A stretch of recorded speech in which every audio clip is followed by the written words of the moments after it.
നമസ്കാരം. ആകാശഗംഗയുടെ പുതിയൊരു വീഡിയോയിലേക്ക് എല്ലാ പ്രേക്ഷകർക്കും സ്വാഗതം.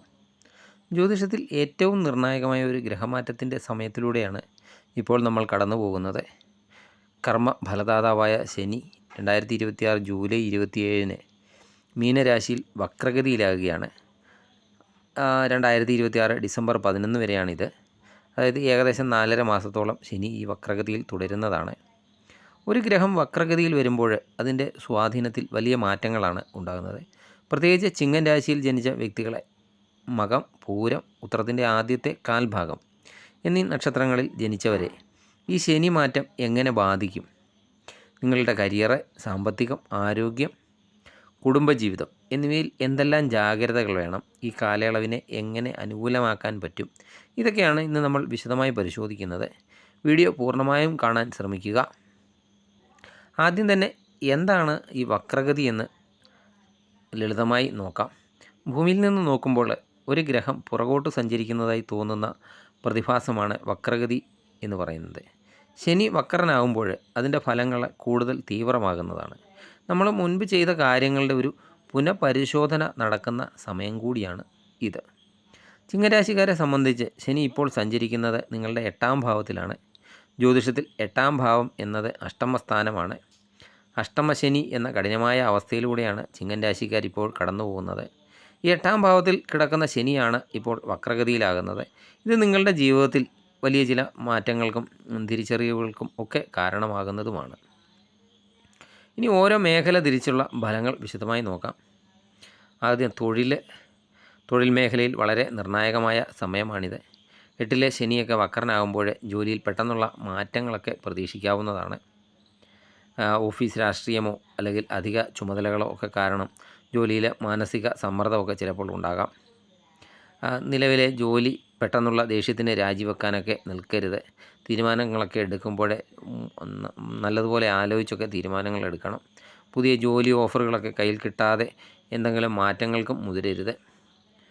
അതുപോലെ ഇനി ബിസിനസ് ചെയ്യുന്നവർക്ക്, പാർട്ട്ണർഷിപ്പ് ബിസിനസ്സിലൊക്കെ ഏർപ്പെട്ടിരിക്കുന്നവർ അങ്ങേയറ്റം സുതാര്യതയൊക്കെ പുലർത്തേണ്ടതാണ്. സാമ്പത്തിക ഇടപാടുകളൊക്കെ വളരെ കൃത്യമായിട്ടൊക്കെ രേഖപ്പെടുത്താനും ശ്രദ്ധിക്കേണ്ടതാണ്. ഇനി സാമ്പത്തിക സ്ഥിതി നോക്കിയാൽ അനാവശ്യമായ റിസ്ക്കുകൾ ഒഴിവാക്കേണ്ട കാലഘട്ടമാണിത്. 2026 ജൂലൈ മുതൽ ഡിസംബർ വരെയുള്ള സമയം. ലോട്ടറി, ഷെയർ മാർക്കറ്റ് തുടങ്ങി പെട്ടെന്ന് പണം ഉണ്ടാക്കുന്ന മേഖലകളിലെ വലിയ നിക്ഷേപങ്ങൾ ഈ സമയത്ത് ഒഴിവാക്കേണ്ടതാണ്. ഇല്ലെങ്കിൽ ധനനഷ്ടത്തിനൊക്കെ സാധ്യതയുണ്ട്. അതുപോലെ സുഹൃത്തുക്കൾക്കോ ബന്ധുക്കൾക്കോ ഒക്കെ വലിയ തുകകളൊക്കെ ഈ സമയത്ത് കടം കൊടുക്കുന്നത് ഒഴിവാക്കണം. ആ കടം കൊടുത്താൽ അത് തിരികെ കിട്ടാൻ ബുദ്ധിമുട്ടായിരിക്കും. അതുപോലെ പഴയ കടങ്ങളൊക്കെ വീട്ടാനൊക്കെയുള്ള സമ്മർദ്ദം വർദ്ധിച്ചേക്കാം. കൃത്യമായ പ്ലാനിങ്ങിലൂടെയൊക്കെ എന്നാൽ അതിനെ മറികടക്കാനും നിങ്ങൾക്ക് സാധിക്കുന്നതാണ്. 8ാം ഭാവം എന്നത് സംസാരത്തെയും ബാധിക്കുന്ന ഒന്നാണ്. ശനിയുടെ വക്രഗതി നിങ്ങളുടെ വാക്കുകളിൽ കടുപ്പമൊക്കെ കൂട്ടിയേക്കാം. അതുപോലെ പങ്കാളിയുമായിട്ട് അനാവശ്യ തർക്കങ്ങളിലൊക്കെ ഏർപ്പെടുന്നത് ഒഴിവാക്കേണ്ടതാണ്. ചെറിയ കാര്യങ്ങൾ പോലും ഊതിപ്പെരുപ്പിച്ച് വലുതാക്കാനും ശ്രമിക്കരുത്. അതുപോലെ രഹസ്യങ്ങൾ എന്തെങ്കിലുമൊക്കെ ഉണ്ടെങ്കിൽ അത് സൂക്ഷിക്കുക. അത് അനാവശ്യമായി വെളിപ്പെടുത്താതിരിക്കുക. അതുപോലെ കുടുംബപരമായിട്ടുള്ള കാര്യങ്ങളൊക്കെ പുറത്തുള്ളവരുമായി പങ്കുവെക്കാതിരിക്കാൻ പ്രത്യേകം ശ്രദ്ധിക്കേണ്ടതാണ്. അനാവശ്യമായ തെറ്റിദ്ധാരണകൾ കാരണം അടുത്ത ബന്ധുക്കളുമായിട്ട് അകൽച്ചയൊക്കെ വരാനും സാധ്യതയുണ്ട്. ക്ഷമയോടെയൊക്കെ സംസാരിച്ച് ഇതിനെയൊക്കെ മറികടക്കേണ്ടതാണ്. ഇനി ആരോഗ്യത്തിൻ്റെ കാര്യം നോക്കിയാൽ അഷ്ടമശനി വക്രനാകുമ്പോൾ ഏറ്റവും കൂടുതൽ ശ്രദ്ധിക്കേണ്ടത് ആരോഗ്യകാര്യത്തിലാണ്.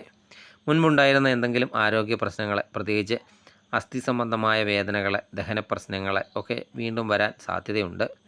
അതുപോലെ രാത്രികാല യാത്രകളൊക്കെ പരമാവധി കുറയ്ക്കുക. വാഹനമൊക്കെ ഓടിക്കുമ്പോൾ അമിത വേഗതയരുത്. അനാവശ്യ ചിന്തകളൊക്കെ കാരണം ഉറക്കക്കുറവോ ഉത്കണ്ഠയൊക്കെ ഉണ്ടാകാം. യോഗ, ധ്യാനം എന്നിവയൊക്കെ ശീലിക്കുന്നത് ഈ സമയത്ത് നന്നായിരിക്കും. ഇത്രയൊക്കെ പറഞ്ഞത് കേട്ട ചിങ്ങൻ രാശിക്കാരെ ഭയപ്പെടേണ്ട കാര്യമൊന്നുമില്ല. ശനിയുടെ വക്രഗതിക്ക് നല്ല വശങ്ങൾ കൂടിയുണ്ട്. അതായത് ആത്മപരിശോധന നടത്താൻ പറ്റുന്ന ഒരു സമയമാണ്. നിങ്ങൾ മുൻപ് ചെയ്ത തെറ്റുകൾ തിരുത്താനൊക്കെയുള്ള ഒരു അവസരമാണ് നിങ്ങൾക്ക് ലഭിക്കുന്നത്. അതുപോലെ ഗവേഷണ രംഗത്ത് പ്രവർത്തിക്കുന്നവർക്കും ഈ ആസ്ട്രോളജി, ഒക്കൽട്ട് സയൻസ് ഒക്കെ പഠിക്കുന്നവർക്കുമൊക്കെ ഈ സമയം വളരെയധികം അനുകൂലമാണ്. അതുപോലെ ഭൗതിക കാര്യങ്ങളെക്കാൾ ആത്മീയതയിലേക്ക് നിങ്ങളുടെ മനസ്സൊക്കെ തിരിയുന്ന ഒരു സമയമാണ്. ഇത് നിങ്ങൾക്ക് വലിയൊരു ആന്തരിക സമാധാനമൊക്കെ നൽകുന്നതാണ്. കഠിനമായിട്ടൊക്കെ പരിശ്രമിച്ചാൽ ഇൻഷുറൻസ് തുകകളോ പാരമ്പര്യ സ്വത്തുക്കളോ ഒക്കെ ലഭിക്കാനുള്ള തടസ്സങ്ങളൊക്കെ ഈ സമയത്ത് ഒഴിവാകുന്നതുമാണ്. ശനി ദോഷ കാഠിന്യമൊക്കെ കുറയ്ക്കാനും ഈ വക്രഗതി കാലയളവ് സമാധാനപരമായിട്ടൊക്കെ കടന്നു പോകാനും ചിങ്ങൻ രാശിക്കാർ ചെയ്യേണ്ട ലളിതമായ പരിഹാരങ്ങൾ എന്തൊക്കെയാണെന്ന് നോക്കാം. ശനിയാഴ്ചകളിൽ അയ്യപ്പ ക്ഷേത്ര ദർശനമൊക്കെ നടത്തുക, എള്ളുതിരിയൊക്കെ കത്തിക്കുക, ശനി അഷ്ടോത്തരമൊക്കെ ജപിക്കുക.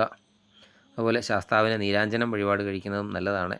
ആ ദിവസവും വൈകുന്നേരങ്ങളിൽ ഹനുമാൻ ചാലിസ ജപിക്കുന്നതോ അല്ലെങ്കിൽ കേൾക്കുന്നതോ ഒക്കെ ശനിദോഷം അകറ്റാൻ ഏറ്റവും ഉത്തമമാണ്.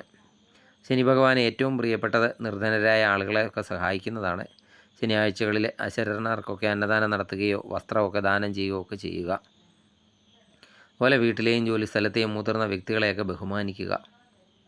ചുരുക്കത്തിൽ 2026 ജൂലൈ 27 മുതൽ ഡിസംബർ 11 വരെയുള്ള ഈ കാലയളവ് ചിങ്ങൻ രാശിക്കാർക്ക് പരീക്ഷണങ്ങളുടേതാണെങ്കിലും വലിയ തിരിച്ചറിവുകളുടെയും വളർച്ചയുടെയും ഒക്കെ സമയം കൂടിയാണ്.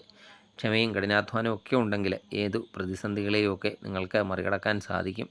അനാവശ്യ ഭയമൊക്കെ ഒഴിവാക്കി ജാഗ്രതയോടെ മുന്നോട്ട് പോവുക.